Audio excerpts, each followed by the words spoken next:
quilty friends, it's Katarina Moore, your favorite sewing and quilting YouTuber, and today we're going to make some fun fabric ornaments. If you ever have a panel like this with these dotted lines around these projects, you want to watch this video because I'm going to show you how easy it is to put these together. So this panel section came from the Art Gallery Fabrics Advent Calendar panel. We put this together in a previous video, and I'll have that link down in the description if you want to see how this all came together. And what we had left over was this cute little panel portion that makes these cute ornaments. And these are going to be super quick and easy to put together. I'm going to show you how and what we need. So obviously we need our panel piece. We need some polyfill stuffing. So this is very loose fibers. This isn't batting. Batting has been made very flat and they've been really compressed together. This is very, very loose, and so it's going to get into the corners really beautifully of our project. We're going to have some regular scissors to cut out the shapes. We're going to have some pinking shears, which you may know as zigzag scissors. So those are pinking shears to cut it out after we've sewn it. We're going to sew this on our Baby Lock Jubilant, and then I'm going to use a ballpoint turning tool to get some of these corners out. And I'm going to add a little bit of ribbon so that I can add a loop on these and have a little hanging loop to already hang them up as ornaments. So let's go ahead and get started by cutting out all of our different shapes.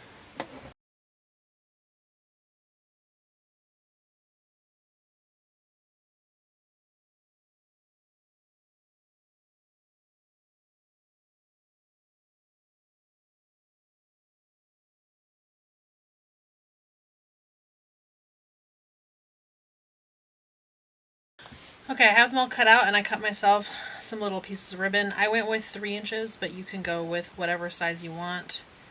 And the ribbon is going to, it feels counterintuitive, but it's going to go on the inside with it sticking on the outside. And then you're going to want the pin to go towards the outside like this. So wherever you want your ornament to hang from, that's where you're going to pin it. And then you're going to match up these 2 pieces around all those edges that you cut, and give this a couple pins as well. 2 pins is probably good for that. So you're going to do this on all of them with a little gnome. I'm going to do the same. Now if you're working on a project like this that only has given you one side, what you're going to do with the piece is that you'll put your little piece of ribbon on, and then you'll lay it right side down on a plain piece of fabric, and then you'll be able to stitch around and then trim that plain piece of fabric away. But in this case, we have true double-sided ornaments, so we're going to match these up. Although, if you wanted to just make double the ornaments and you didn't want them to be double-sided ornaments, you could go ahead and put them on top of just a regular piece of fabric. So you would have that option. And here I'm going to use that same pin for both the ribbon and to put those pieces together. So we're just going to repeat this with all 5 of these.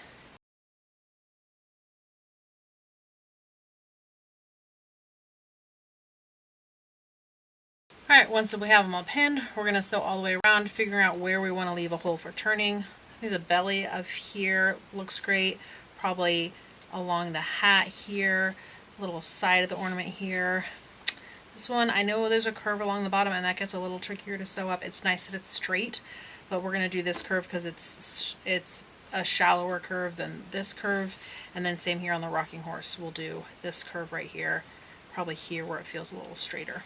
So we're going to start with the rocking horse just because I have that one at hand. And we're going to stitch a 1/4 inch away from the edge. And I like to start with projects like this by stitching in. So I'm stitching in towards the project by a 1/4 inch. And that's going to help that fold in really nicely when it's time to close up that hole that we've left. And we're going to go all the way around. And the trick to going all the way around something that's really curved like this is just go slow, take a stitch, lift up your presser foot, pivot. take a stitch, lift up your presser foot, pivot, however much you need to pivot. And we're not worried about the inside right now. We're just trying to stitch a 1/4 inch away from this outside.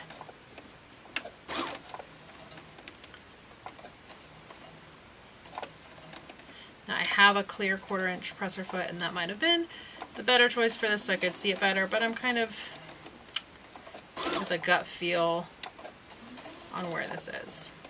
We're getting to where I have the ribbon, and when I get to the ribbon, I'm just going to go ahead and stitch back and forth, add a couple extra stitches. It's easy enough to do that here with the Baby Lock Jubilant, and just add those couple extra stitches. So I'm just going to follow the outside contour. I'm not worried about the inside. Close enough.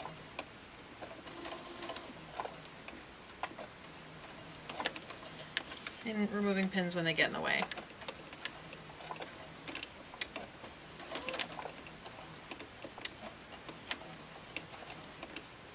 And that's not going to stitch right up against the design. There's still going to be a little bit of a white space around the design, but the design is fairly complex, so we don't want to worry about trying to get right up into that design. This isn't an applique.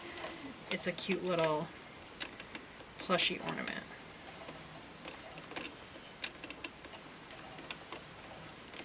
Alright, I'm almost all the way around.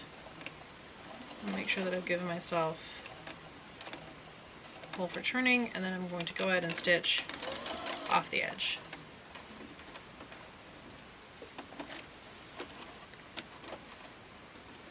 Clip my threads.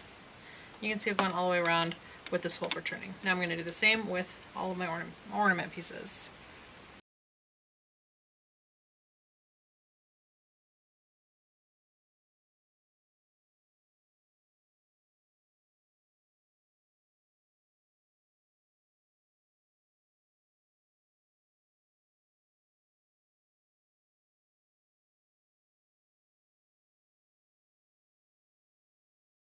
Okay, now that they are all sewn around, we want to cut around the edges with the pinking shears, and then we're going to clip in any deep parts.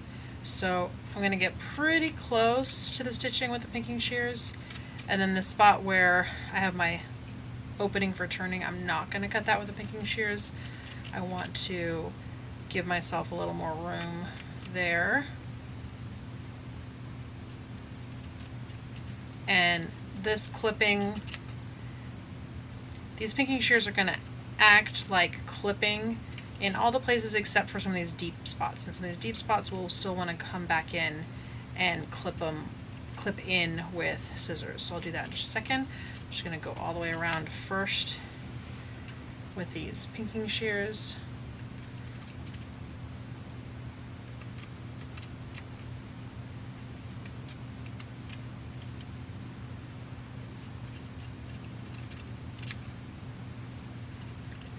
And the point of clipping is so that when you turn it right side out, that the seam allowance is able to stretch in the direction that it needs to, because basically the seam allowance and the project are going to be going in opposite directions once you flip it.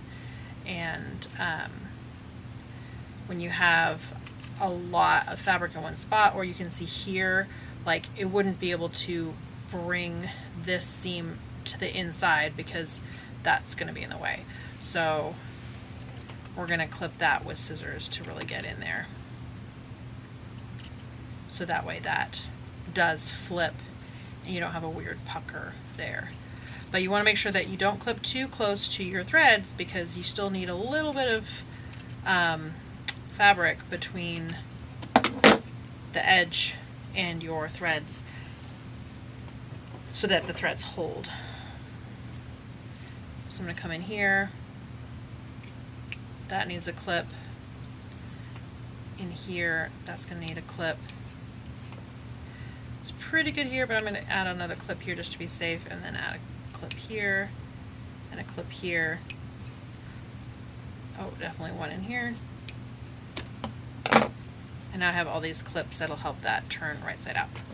So I'm going to go ahead and do the same with all of these pieces.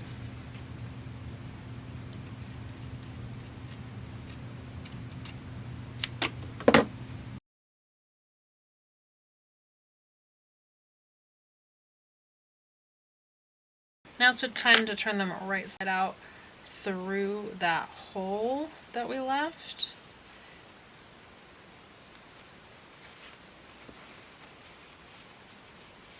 So I like going kind of to the opposite side, pushing a little bit through, and then pulling everything through. And this is just single layer of fabric on each side, so it shouldn't be too difficult. And then use a little tool like this ballpoint turning tool to come in and poke out any corners and edges.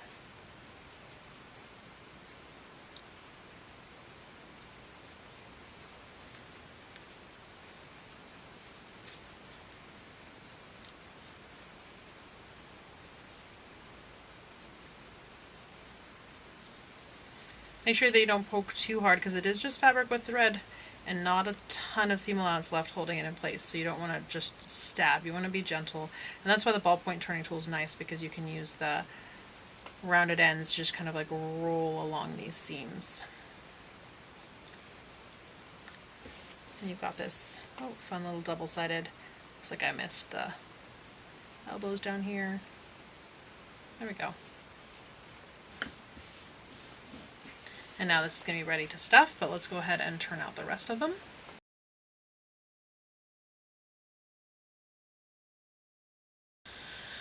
Alright, we have them all turned right side out. They're looking so cute. We just need to stuff them and then stitch the holes closed. So stuffing them, you can just take your fluff and start stuffing it in the hole, kind of shoving it in the direction that you need. I have friends that are softy designers, and they swear by using hemostats to get into some of like the hard to reach places. So you can take your fluff and pop it in the hemostats, and then for like getting up into this wing, let's say,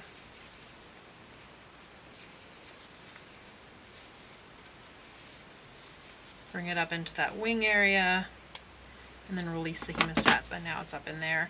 And same for out here. Generally when you stuff, you want to stuff the furthest bits first and get it all the way out into those farthest points, and then come closer and closer to where you need to be. So I'm actually gonna see about getting into that bugle there with the hemostats. And how tight you want to stuff it is up to you. The more stuffing you put in there, the more compact and the firmer it'll be. But you can have it very plush and soft, or you can have it really rigid. That's all about how you want to make yours. So we'll just go ahead and stuff these all, and then I'm going to show you how to stitch them closed.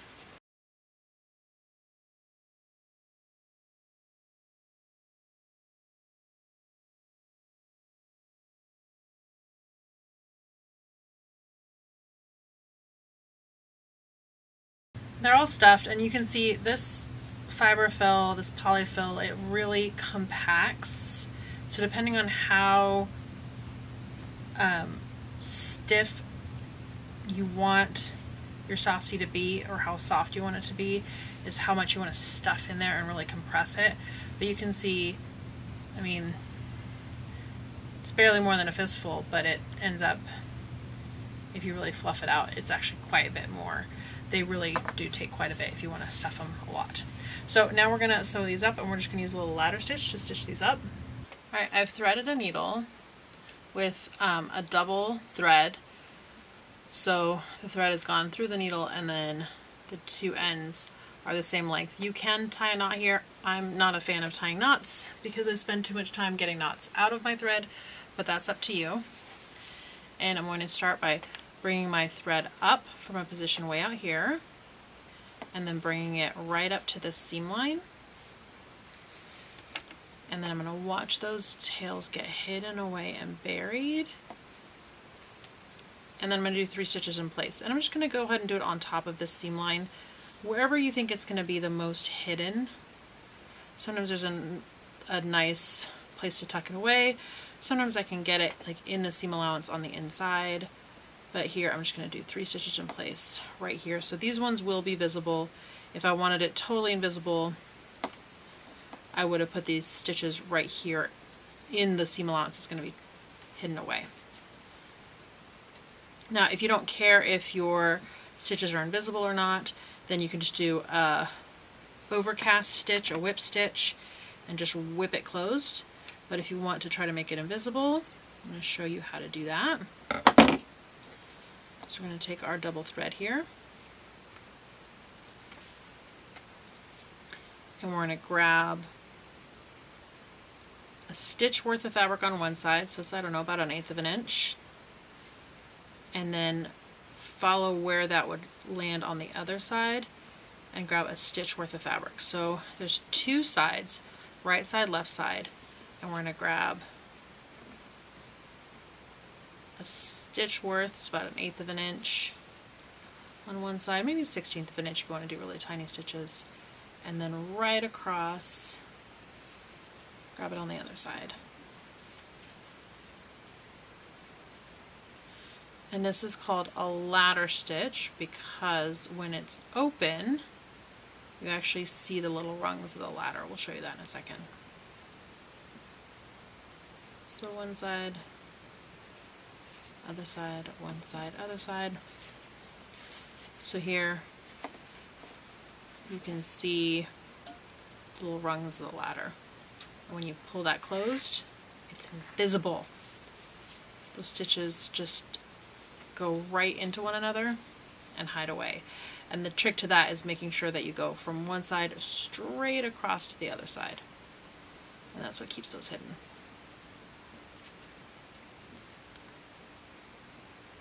Straight across.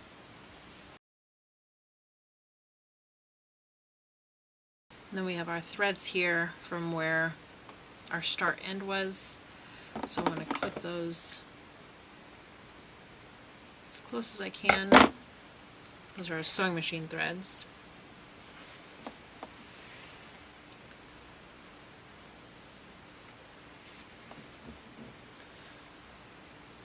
So we're going to go all the way to the end.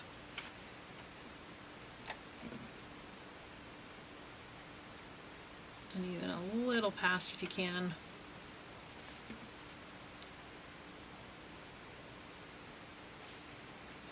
And then you can do 3 stitches in place, and I'm going to do it across the seam again just to hold this really securely. You want to make sure that everything's nice and tight. You don't want any puckers though, just nice and tight and smooth.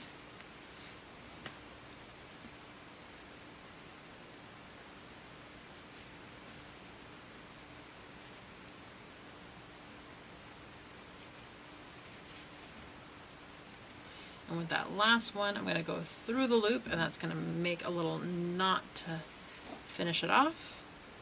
And I'm going to bury this thread, pull it tight, and when I clip it, the threads will get sucked in. And here's where that seam is. Except where I started it and ended it. It's virtually invisible right along there. And that's one ornament done. Just need to repeat this process with the other ornaments to finish all of them. Yay! They're all done. These fun little plushy ornaments. And making all 5 took me about an hour, so it's about 20 minutes each, start to finish, for getting all of them done. Yay, how cute are these? So these are ready for the tree or for hanging on a wreath or whatever other fun I want to have with these fun fabric ornaments. The panel again comes as part of the Advent, the little pockety Advent panel, and the ornaments all in one panel. I'm going to go ahead and link the video for this project as well so that you can make both. And then I have a kit that will give you all the fabric and everything you need to make this. Alright friends, if you enjoyed this video, give it a thumbs up. If you have any questions or comments, leave those down below. Make sure you're subscribed because we have so much fun planned throughout the rest of this year. So subscribe to this channel, and friends, I will see you right here real soon. Bye for now.